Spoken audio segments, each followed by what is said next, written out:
Hi everyone, Leah here from EurekaCrystalBeads.com with another helpful beading video for you. Before I get started, just a quick reminder to go check out the rest of our channel, and if you like what you see, hit that subscribe button and notification bell and you'll always know when we're posting new content. Today's project is a really fun beginner level project, and it's making a memory wire bracelet. And what's beautiful about this memory wire bracelet is it's going to be utilizing beads from our new October collection called Moonshadow. So it has a lot of beautiful monochromatic, or at least in this case monochromatic, sort of sultry bluey purples, and I think it really fits in with that Moonshadow theme quite nicely. So let me go ahead and show you what we're going to be using. And again, all the beads that I show you here are included in that Moonshadow collection if you choose to purchase it, and you'll be able to make this project and many, many more. So first of all, we have these beautiful 8mm DRUKS.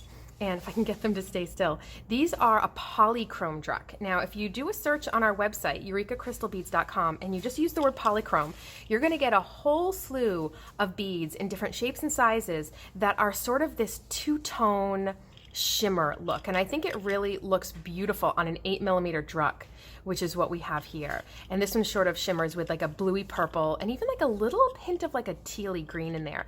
And I think they're really, really lovely in this 8mm size. So these are the first kind of bead that we're going to be using. Next, we're going to be using a bead that's maybe a little bit more unconventional. This is a TOHO size 11 Demi seed bead. So the way it differs from a regular size 11 is considered a round seed bead, even though it's not completely round. It's really kind of like a fat donut.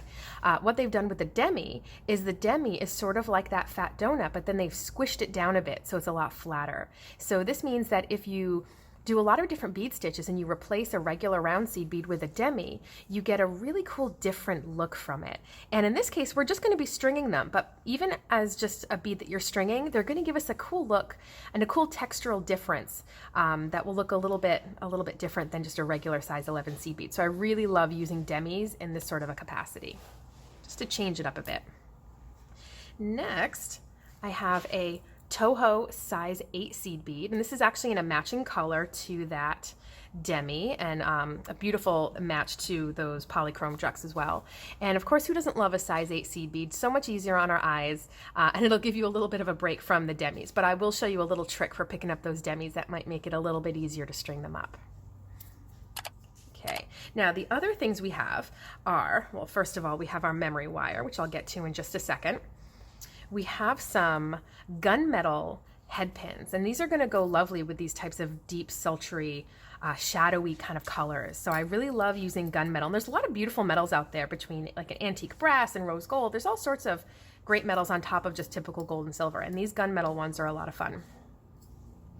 As far as tools go, for just the memory wire portion of the bracelet, I have a set of memory wire cutters.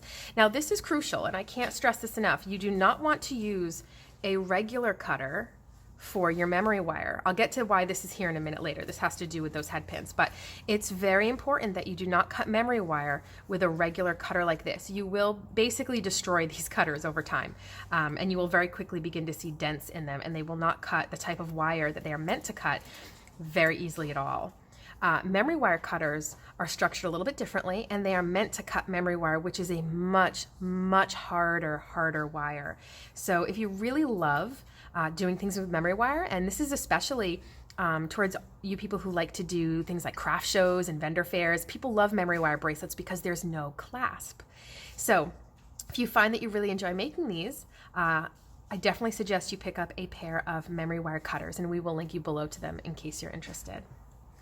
Now, for our head pins here, to utilize these, we're going to be doing some loops that are going to add some dangles to the bottom, or rather to the beginning and the ends of our memory wire bracelet.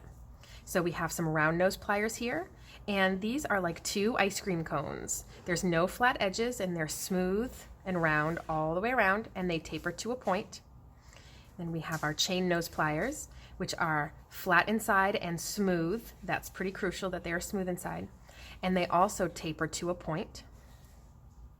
And then of course we have our side cutter, which is the type of cutter that is meant to cut things like head pins. So that's why I have that pulled out here. Okay, so let's get started. Now, to get us started, this is how you receive a package of memory wire. It's in one long piece, and it's kind of like a slinky.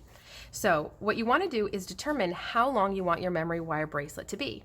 So this is basically the form it's going to stay in. So all you really have to do is count the rings, and the amount of rings will be how many times it's going to wrap around your wrist. So you want to find the end at one side, and it's going to line up with the subsequent rings after it. And for this, I want to count 1, 2, 3 after it, and I want to cut there. But I already have one started, so I'm not going to cut a whole new piece. I'll get to that in a second. But if this was the size of the very long, in this case, memory wire bracelet we wanted to do, all we need to do now to start it is turn a loop at this end. And for that, what we're going to use is round nose pliers here. And a trick I like to do is I like to curl my loop heading in the opposite direction of the curl of the memory wire. This means that the loop won't be sort of pressed up against your wrist as you're wearing the bracelet. It'll curl out a little bit, so I find that it'll make a memory wire bracelet a little bit more comfortable to wear.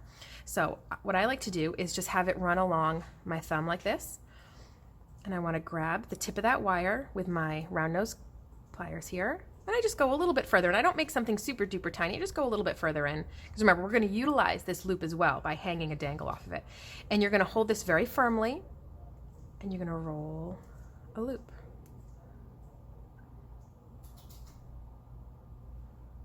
Now, if you look closely, you can see that it's not completely shut.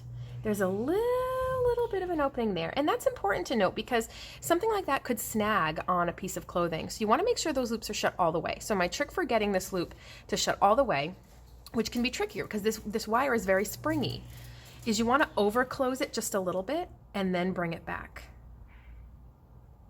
And that's going to keep it shut a little bit better. Okay, now my loop went a little to the side there, so I am going to take my chain nose pliers and just straighten it back out.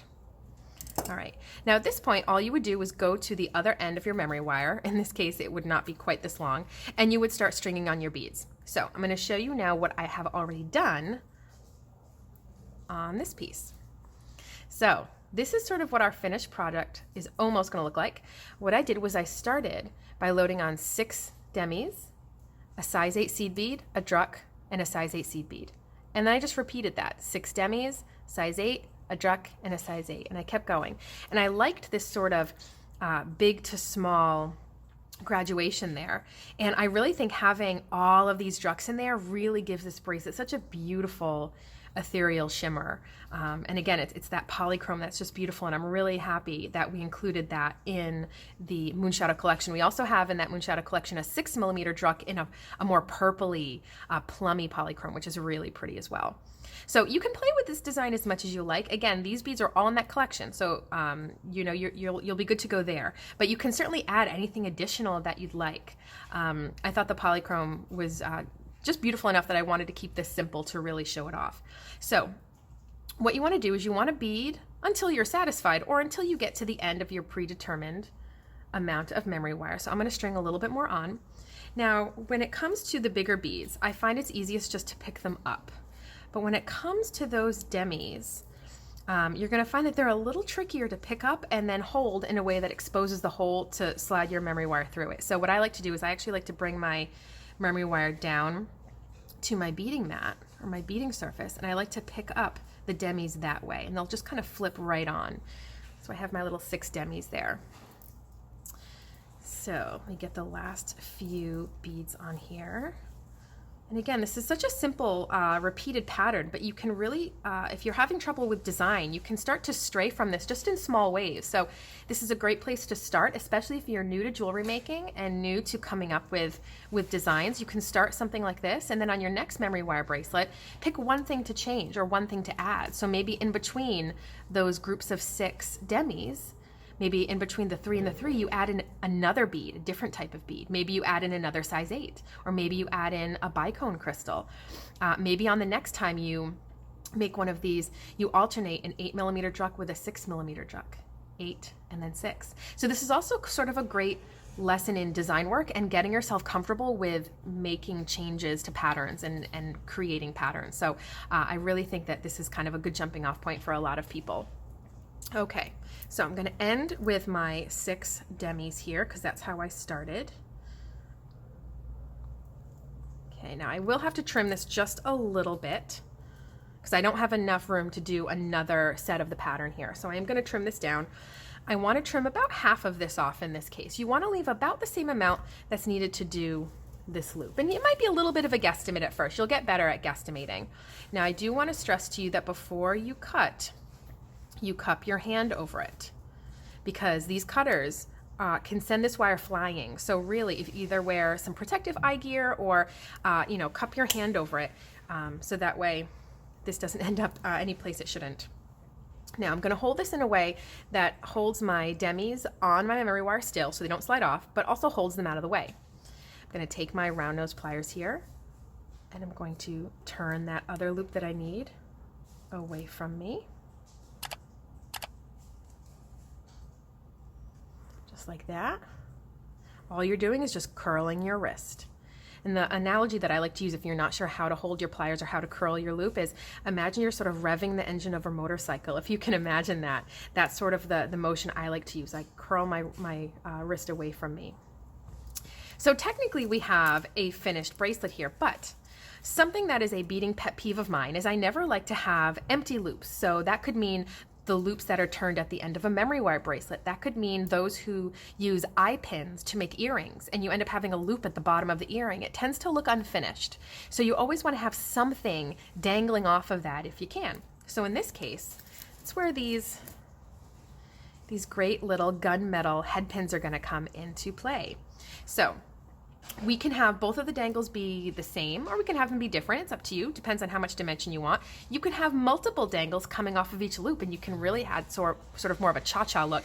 We're going to keep it simple, and we're going to go with the same dangle off of each one. Okay, so you can slide whatever beads you like onto your eye pins. Onto your head pins, rather. There's no right or wrong here. So I'm going to start with one of my DRUKS at the bottom. I'm going to put on one of my size 8s. And then I'm going to put on 3 of my demis. I get a cute little dangle here. And then I'm going to do the same thing on the other one.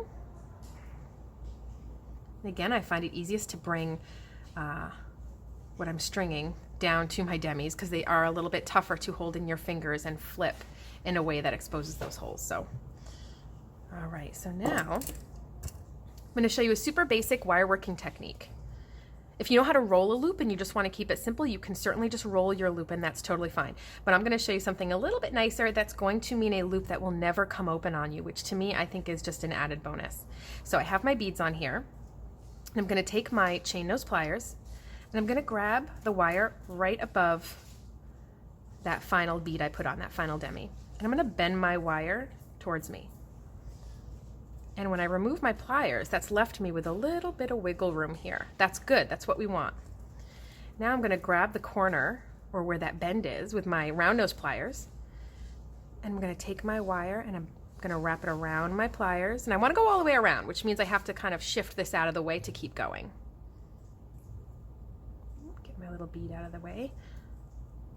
What you wanna end up with is something that looks like a lollipop on top of a lollipop stick, as far as this loop being the lollipop. It's nice and centered. And then we have a little tail off right to the side that we're going to be wrapping in that little bit of wiggle room. Okay, so we're just going to go ahead and slide that loop right onto the loop of our memory wire, and it's like a key onto a key ring. Now we're going to use our chain nose pliers. We're going to grab that loop, that gunmetal loop of our head pin, and we're going to take our tail here and we're going to wrap it closed around that wire. That's where our wiggle room is. Just like that, and we get a little wrap. Now all we have to do is snip it off and tuck it in. No matter how close you snip it off, you're always going to get a little bit of wire sticking out. So you get a nice little wrap loop on top of there. I'm going to show you that one more time. I'm going to go a little bit faster, so if you want to see it slow down a little bit, you can rewind the video and look back on it done a little bit more slowly. Grab with your chain nose, make a bend. Grab the bend with your round nose, go up and over, shift your pliers, go underneath and around the rest of the way. Just like this, make your little lollipop. Go to your loop on your memory wire bracelet.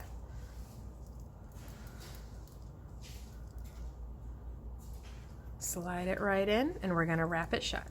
Now it's important that you do this step, that you grab that outside of that loop with your chain nose pliers and not your round nose pliers. I know it might be tempting to grab the loop to grip it here with your round nose because they may get a little bit more narrow, but because there's no flat edge, you would likely end up denting your wire. So it is very important to grab something flat with pliers that are flat. Your round nose are made for making your round shapes, and that's basically it. Okay, now we're going to snip. Use our chain nose to tuck in. You can see that little bit of wire that's still sticking out right there. You can see it. And we want to make sure that we tuck that in because, again, that's something else that could snag on a piece of clothing or scratch someone's wrist. So there we have it. Really fun, easy memory wire bracelet. You can play with the dangles, the design there, the amount of dangles. You can play with that design. Again, if you're brand new to beading, this is a great jumping off point because then each time you make another one, you can change something about the design. It's a really great introduction to creating designs. So I definitely think this is a really fun one to start. Have fun with those Polychrome DRUKS. Again, go to eurekacrystalbeads.com, do a search in our search bar at the top of the page for Polychrome, and you're going to get some really beautiful, absolutely stunning beads and shapes and sizes in these Polychrome finishes, which are absolutely awesome. All right, folks, thanks for watching. Make sure to visit us on over at eurekacrystalbeads.com for everything that I used here for that fun October Moonshadow collection. And we're going to link you to everything below if you're interested. And I will see you next time. Bye.